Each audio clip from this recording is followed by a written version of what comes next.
बिस्मिल्लाहिर्रहमानिर्रहीम।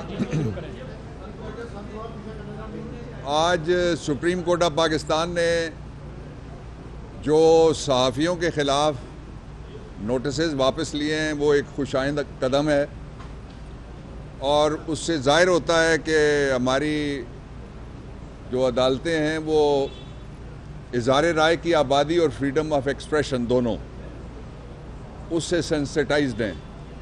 मैं इस मौके पे ये कहना चाहता हूँ कि 3 दिन पहले जो पीटीए है उसने पाकिस्तान तहरीक इंसाफ की जो वेबसाइट्स हैं उनको ब्लॉक कर दिया है, उनका भी नोटिस लिया जाए। और मैं पीटीए से कहना चाहता हूँ कि वेबसाइट्स ब्लॉक होने से आपने देख लिया है, कल जब कैदी नंबर 804 ने जेल से पैगाम भेजा, पूरा पाकिस्तान गाँव देहात शहर बिला इस्तिस्ना बाहर निकला है, इसलिए इससे कोई फ़र्क नहीं पड़ना। लेकिन जो इक़दामात बाकी FIA या PTA या पैमरा या कोई और इदारा है उसको ऐसे करने चाहिए कि लोगों की आज़ादी इज़हार मुतासर ना हो। और जो सहाफ़ी हैं वो आज़ादी इज़हार का एक बड़ा ज़रिया है, इसलिए मुझे खुशी हुई है इस फ़ैसले पे ज़ाती तौर पे।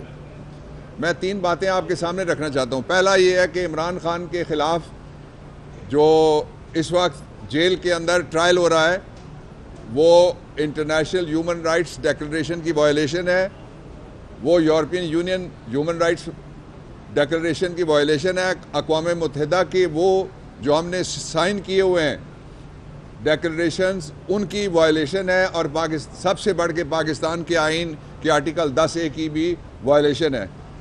मैं मुतालबा करता हूँ कि जो रिकॉर्डिंग होती है, अब सुप्रीम कोर्ट ऑफ पाकिस्तान में से भुट्टो केस और मिलिट्री ट्रायल कोर्ट्स केस और दूसरे केसेस जो है वो बराह रास्त जा रहे हैं, जो बड़ा अच्छा कदम है। मैं मुतालबा करता हूँ इमरान खान का केस उसकी पिछली रिकॉर्डिंग भी पब्लिक की जाए ताकि लोगों को पता चल सके कि क्या हो रहा है।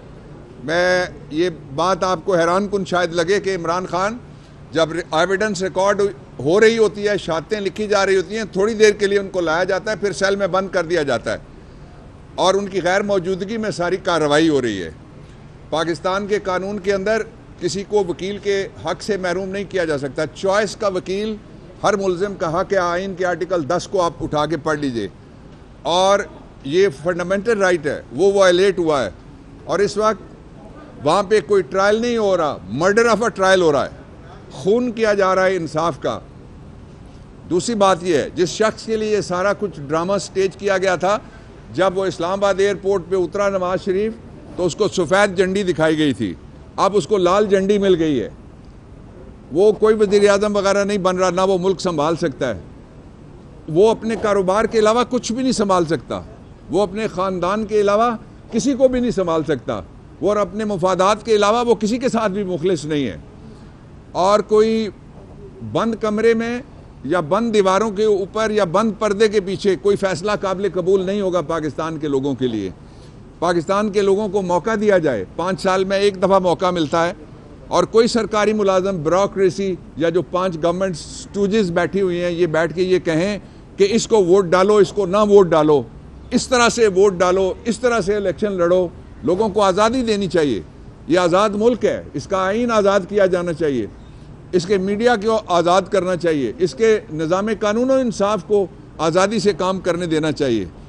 इसलिए जो इस वक्त जितनी भी कोशिश हो रही है वो एक कोशिश है कि 8 तारीख से पहले इमरान खान के ख़िलाफ़ जिस तरह से पहले एक कैंगरू कोर्ट के मुतासिब जज से फ़ैसला लिया गया था उसी का रीप्ले करने की कोशिश की जा रही है। बेसिकली ये जुल्फ़िकार अली भुट्टो के साथ जो हुआ था बतौर वज़ीर आज़म कि ऐसे जुर्म में सज़ा दी गई जिसकी कभी 76 साल में किसी दूसरे को सज़ा नहीं मिली, ना इंडिया में, ना पाकिस्तान में, ना बांग्लादेश में, जहाँ पे IPC, BPC और PPC पाकिस्तान में, पाकिस्तान पीनल कोड में 109 में कभी किसी को सज़ाए मौत नहीं हुई।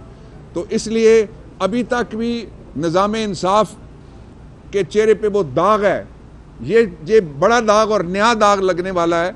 और उस वक्त इतना शऊर पब्लिक का नहीं था इस हवाले से कि ट्रायल क्या होता है। अब आप लोग जो हैं आपने सब दिखा दिया कि ट्रायल क्या होता है, इसलिए ये जो कैंगरू ट्रायल है इसको बंद किया जाए और बराह रास्त दिखाया जाए इमरान खान का ट्रायल।